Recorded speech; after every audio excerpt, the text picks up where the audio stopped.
Ẹ̀yin olólùfẹ́ Tóyìn Tòmátò, a fẹ́ máa mú orúkọ àwọn ọba tó ti jẹ ní ìlú Èkó láti ọdún 1837 títí di àkókò yìí. A fẹ́ mú wá sí etí ẹ̀yin olólùfẹ́ ètò Tóyìn Tòmátò.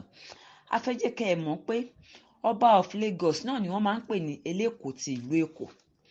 Ní ọdún 1837, ọba Olúwọlé jẹ elékòó ti ìlú Èkó títí di ọdún 1841. Ọba Kòsọ́kọ́, àwọn ni wọ́n jẹ ọba Èkó láàrin ọdún 1841 títí di ọdún 1845.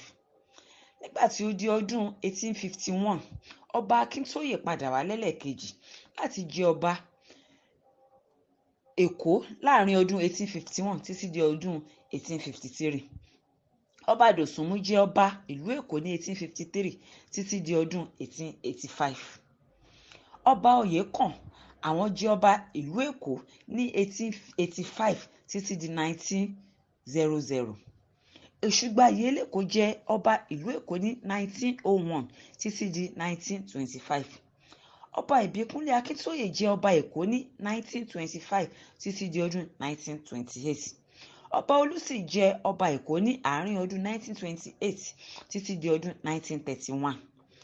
Èṣùgbàyè Elékòó tún padà wá lẹ́lẹ́kejì. Wọ́n jẹ́ ọba ìlú Èkó ní ọdún 1931 títí di ọdún 1932. Ọba Fálolú Dòsùnmú jẹ́ ọba Èkó ní 1932 títí di ọdún 1949. Adéníjì Àdèlè, àwọn jẹ́ ọba Èkó láàrin ọdún 1949 títí di ọdún 1964. Adéyínká Oyèkán kejì, àwọn jẹ́ ọba ìlú Èkó ní ọdún 1965 títí di ọdún 2003. Lẹ́yìn èyí ni bàbá wa ọba Ridwan Akínolú jẹ́ ọba ìlú Èkó láàrin ọdún 2003 títí di àkókò yìí. Lágbára Ọlọ́run, Olúwa yóò lọ́ra ẹ̀mí ọba Ridwan Akínolú fún wa. Ẹ̀yin olólùfẹ́ tẹlifíṣàn Tóyìn Tòmátò, a ó máa mú àwọn ìtàn àti àwọn ọba tó ti jẹ rí ní àwọn ìlú kọ̀ọ̀kan wá lórí ètò. Ẹ kú ìkàlẹ̀.